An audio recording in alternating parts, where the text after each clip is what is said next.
magluluto tayo ngayon. Magluluto tayo ng isda.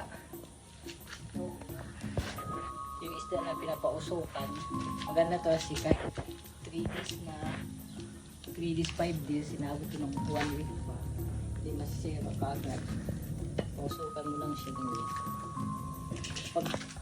Pag pinapa lang din siya kaso nang gawa sa pauso.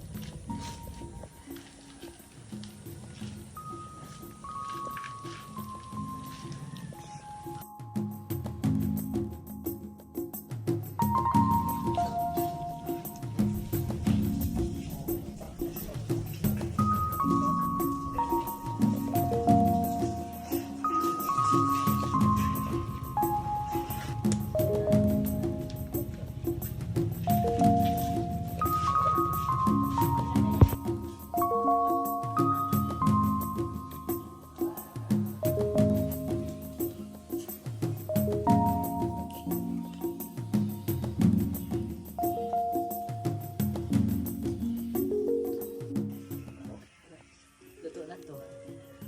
Pwede na natin tikman. So ito na guys, so luto na siya.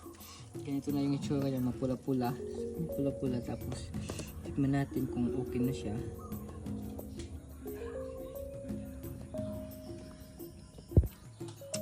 Sobrang sarap na. Makakaubos na ako nito ng mauubos ko na kahit hindi pa tapos maluto.